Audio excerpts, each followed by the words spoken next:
Hello. In the last video, I shared the different methodology about project management. This methodology was based on a project management structure. So instead of focusing only on execution, it focuses on different components which result in a successful project. So in today's video, I will share the pre-project work. I will explain the components of pre-project work and the basic document which is required for pre-project work. Now what is pre-project work? So pre-project work basically, as the word suggests, it is the work prior to a project. So before executing or before commencing a project, we have to identify a solution to the problem, because in any project, the genesis of a project is the problem. So what we are trying to do is to resolve the problem. So when we want to resolve a problem, there will obviously be solutions. Will that solution be acceptable to management? Will that solution be the best solution, or will that solution resolve that problem? There is a lot of uncertainty floating around. The best way to eradicate or address this uncertainty is to write a business case. So we are just pouring down the thoughts, putting it in the form in a structured manner and presenting to management. So in this way, we are not skipping upon some components, and there is a larger possibility that the project will succeed. So it also gives the confidence to the management, because it cannot happen that we just discuss something over a table in a meeting and then someone approves it. This then just doesn't gel, because people are not able to understand or they cannot recollect at a later date. This also is true when people are sitting all across the globe. They are not at your place, they want to refer your document, or they want to also give a deep thought to it. So there is no document which they can study or they can reflect upon and then give the decision. That is the reason we need to have a business case. So when we talk about project management, people think that it's too bureaucratic, but it is not bureaucratic, because when we write down things, when we reflect upon it, we start unfolding a lot of ideas or a lot of issues which we have never thought of. And when we are conducting this exercise, we are doing it with the team. So the team will be having different perspectives. Those perspectives we are putting on the table, and then this document is built. So that is the power of the business case. We must understand that business case is also a case of persuasion. We are convincing something. It is like selling your solution to the management, because everyone will have his or her emotional attachment to a problem, or the solution. So we sometimes miss upon the rational, because when we think upon a solution, we tend to be attached to that solution, and we only think that this is the only solution to the problem. But when different people analyze it, they might see the pitfalls, or they might also concur with whatever solution you are giving. So that's the beauty of this business case. We have to see beyond the bureaucratic thing. It is not something which we are just trying to generate heaps of paper or volumes of paper out of it. It is completely rationalizing, giving a pure rationale to the problem, and then ensuring that this succeeds, it doesn't fail, and we finally end up in resolving the problem, presenting a solution which will not waste any of the resources. Because when we execute a project, we are spending a lot of resources. It is not only time, but it is also money. It is also, there are a lot of hopes also. See, when we solve a problem, people are hopeful that we are getting rid of a major issue which is actually hurting them. If we fail to write a business case, if we fail to apply our mind to that business case, if we fail to engage people in this business case, what will happen is that we'll just end up in scribbling something on a piece of paper, and we will not at all succeed in this, which is not at all the intent. Our intent is to solve the problem. So look at this business case from that perspective. And this document or the components are structured in such a way that you will 100% succeed if you put your heart and soul into it. So what exactly is the business case? How do you develop this business case? So there are a few components to this business case. The first is the executive summary. Now what is executive summary? The executive summary is wherein you describe the problem in great details, so that the reader or the person who is going to approve, he also understands. Because that person might not be at your site, he might not be familiar to your problem, so you have to help him understand what is the problem about. You have to get him involved into this.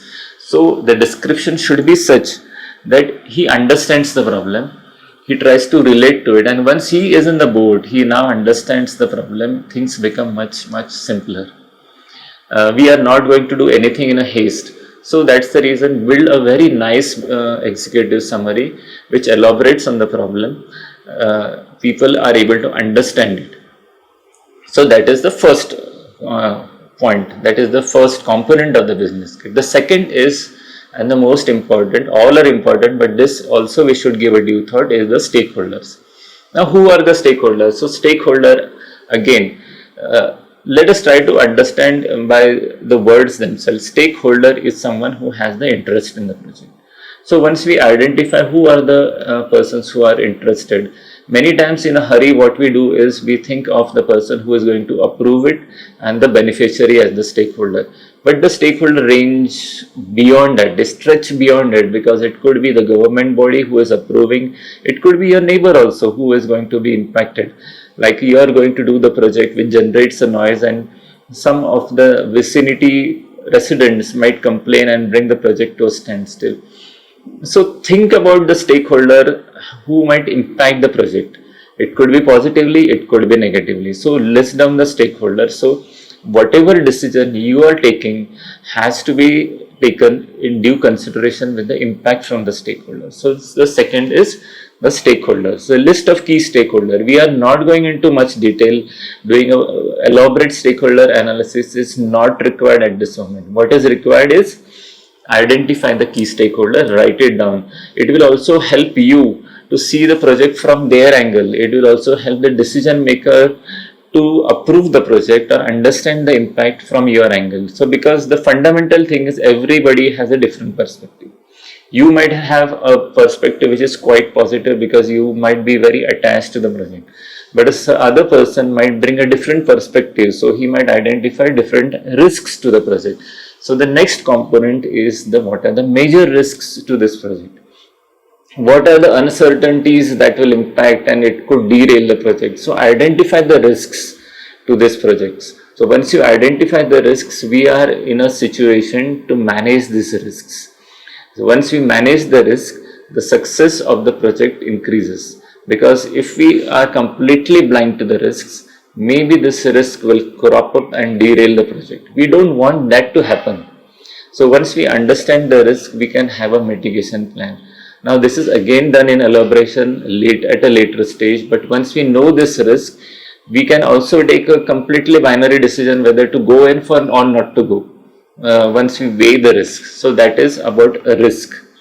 No project is complete unless and until we know how much it is going to cost, whether I am going to get benefit out of it. So the fourth component is about cost and the payback analysis. Now, when someone is going to invest in the project, we are going to invest a lot of money, time. So how much money will be required for this?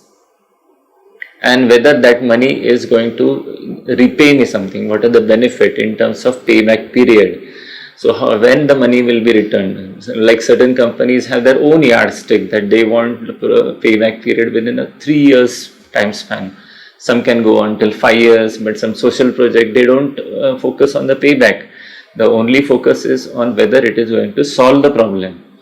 So cost and payback. So how do you calculate the cost? Whether the costs are calculated considering what data you have. You should not be doing and mentioning the cost or putting up the project business plan with costs so that it always becomes an attractive case, because many times people do this mistake to make the project attractive or get it approved, cut down on all the uncertainties and make it so attractive that the management is also tempted to invest into the project. But at a later date, then the project cost increases and it doesn't become unviable and there is a chaotic situation. So this aspect should be given a deep thought, that what data we have, because on that basis we have to estimate for the project. this estimation should be considering, because we don't have too much of information. There should be sufficient contingencies built into the project at this stage, and the payback period should be calculated. Now, the solution which you are presenting or which you have zeroed down, is it the only solution or are there any alternatives? So this dimension needs to be addressed. So that is the next point, alternative analysis. There could be a problem, and every problem, as we know, there could be a multiple solutions. If there are team member, every person, if he has 3 ideas or 3 proposals, imagine if there is a 10 member team, you will have 30 solutions. But we have to identify only one. So why this is the best? So that alternative analysis, you have to do it. So to make the case stronger, so that the management also realizes that there were so many options, and why did we zero in on this? So then you are applying your rationale. It is not just a gut based decision. It also addresses the issues like some pet projects, because sometimes we are so much inclined to a solution because it is out of some emotional attachment, or it should not be that there are some pet project because someone in the hierarchy, he wants this projects to be done at any cost. So when we do a alternative analysis, we are just addressing all these issues. We are getting rid of so many problems. We don't want any project to be executed because of whims and fancies of certain one. So this is a complete rationale which we are applying, and thereby the alternative analysis helps us in this. So it is a very good tool which we should not discount at all and should be included as a part of the business case. And finally, when you do all this, it should conclude into whether what is your thought on it, why we are doing it, what are the advantages of this project, where are we going. So what is finally the picture, how is the timeline, on all the details we can present it at the last. So how is the project going to be executed, when it will be executed, what are the advantages, everything we conclude it as a business case and then present it to the management. So this is a compelling argument. Remember, this should be a compelling argument so that the management also feels that there is a due diligence and they have a confidence in whatever investment they are going to make.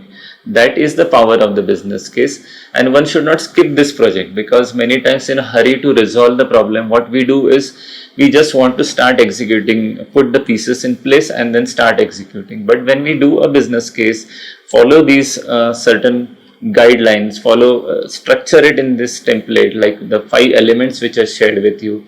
You can stretch it also. Sometimes this is not a sacrosanct thing. When we start writing, we come to know that, oh, I should be adding a few more things, a few more points which will make the argument compelling. Then add it. There is nothing as such that this is the only template. You can stretch the template. You can tailor it to your requirements so that all the facets are addressed, all points are put forth. There is a complete transparency, and it will help in your projects getting successful. It will help in engagement of everyone, right from the top percent to the final last leg of the team who is going to address it. So everyone knows what is happening, and then it is a good start. So once you have this document in place, it is for sure that your project will succeed. So give a thought to this and start building a business case, and I'm sure your projects will succeed.